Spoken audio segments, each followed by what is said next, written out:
नाज़रीन अस्सलाम वालेकुम, मैं हूं इमरान वसीम। नाज़रीन, पाक भारत कशीदगी, पाक भारत जंग और पाक भारत जंग बंदी। पहलगाम वाक़े के बाद जो पाकिस्तान और भारत एक दूसरे के आमने सामने आए तो ये 3 मराहिल थे। पहलगाम वाक़े के बाद पाकिस्तान और भारत के माबैन कशीदगी में इजाफ़ा होता है। कशीदगी पहले भी थी, कभी ऐसा नहीं हुआ कि पाकिस्तान और भारत के माबैन ये जो कशीदगी है ये ज़ीरो लेवल पे आए। कहीं ना कहीं कशीदगी का लेवल थोड़ा या ज़्यादा या उसकी बहुत ज़्यादा शिद्दत बरकरार रहती है। लेकिन कई सालों के बाद इसलिए क्योंकि 2019 में भी पाकिस्तान और भारत एक दूसरे के आमने सामने आए थे, लेकिन कशीदगी की जो शिद्दत थी वो इतनी नहीं थी जो पहलगाम वाक़े के बाद पाकिस्तान और भारत के माबैन बनी। अब जो सीज़ फायर एग्रीमेंट हुआ है, इसके बाद जो भारत को अपने अंदर से इंडियन गवर्नमेंट को, मोदी सरकार को हजीमत का और दबाव का सामना करना पड़ा, और ये वजह उसकी खुद हैं। पाकिस्तान के ऊपर जंग मुसल्लत करना और पाकिस्तान को सफ़ा हस्ती से मिटाने के जो दावे थे वो मोदी हुकूमत ने किए थे, मोदी के वुज़रा ने किए थे, आरएसएस ने किए थे, मोदी के गोदी मीडिया ने किए थे। लेकिन पाकिस्तान ने वो तमाम के तमाम दावे, वो तमाम के तमाम ख्वाब उनको चिकनाचूर कर दिया, धूल चटा दी मोदी को भी और इंडियन अफवाज को भी। अब ये जो नाज़रीन इनकार किया जा रहा है कि हम मुज़ाकरात नहीं करेंगे, तो शायद ये भूल बैठे हैं। आर्मी चीफ आसिम मुनीर का ये ऐलान है। आर्मी चीफ आसिम मुनीर कौन? वही जिसे इंडियन मीडिया मुल्ला आर्मी चीफ कहते हैं। उस हाफिज़ जनरल आसिम मुनीर ने, चीफ ऑफ आर्मी स्टाफ ने, भारत ने जब पाकिस्तान के एयर बेसेस को टारगेट किया तो फजर की नमाज के बाद दुआ करा के अल्लाह अकबर कह के भारत के ऊपर मिसाइलों की बारिश कर दी, और चंद ही घंटों के अंदर वो फिरौन, वो मोदी जो कि बातचीत करने के लिए तैयार नहीं था, लेट हो गया। लेट गया, अमेरिका को अप्रोच किया, अमेरिका की बात नहीं मान रहा था, सऊदी अरब के नहीं मान रहा था, तुर्की के नहीं मान रहा था, और फिर उनसे कह के पाकिस्तान के साथ बातचीत का आगाज़ करवाया और ख़ुद कहा कि सीज़ फायर करवाएं, ये हमें नहीं छोड़ेंगे। इसकी वजह क्या थी?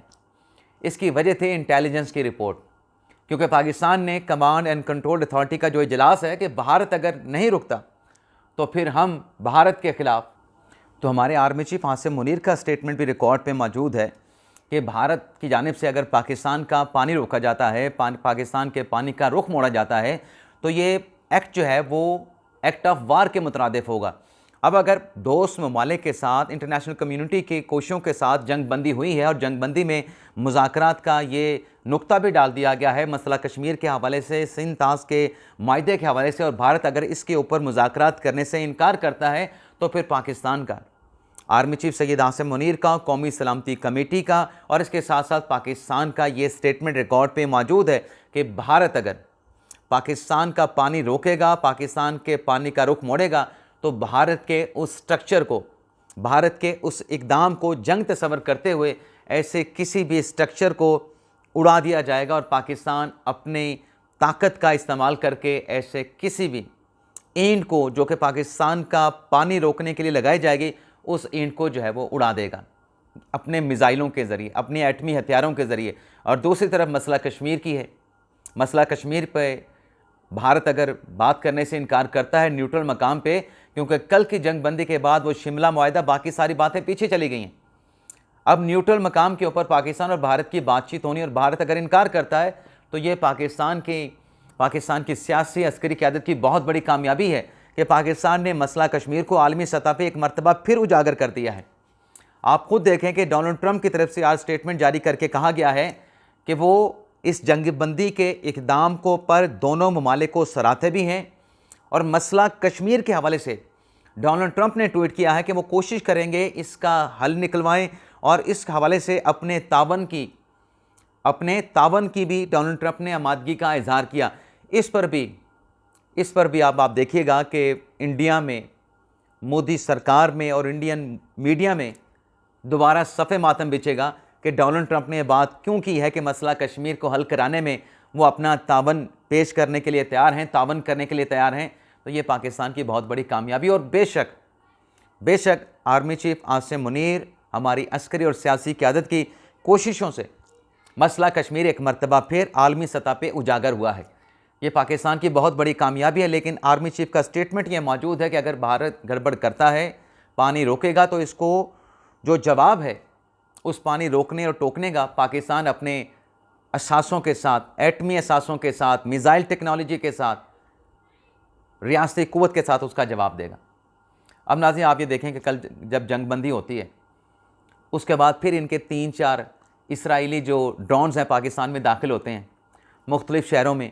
उससे पहले 77 इसराइली साख्ता जासूस खुदकुश जो ड्रोन से पाकिस्तान ने मार गिराए थे। फ़िज़ाई मैदान में नाकामी का सामना, ड्रोन के मैदान में नाकामी का सामना, और फिर जंगबंदी हो जाती है। उसके बाद फिर वो अपनी हरकतों से मकार मोदी बाज नहीं आता, ड्रोन छोड़े गए, इल्ज़ाम पाकिस्तान पे लगाया गया, पाकिस्तान सीज़ फायर की खिलाफ वर्जी कर रहा है। और भाई आपकी तरफ से ड्रोन आ रहे थे, हमारी तरफ से नहीं आ रहे थे। जो आप हमारे ऊपर इल्ज़ाम लगा रहे थे कि पाकिस्तान ने सीज़ फायर की खिलाफ वर्जी की है, आपके मीडिया ने आपके इन दावों की, इल्ज़ामात की खुद तरदीद कर दी है।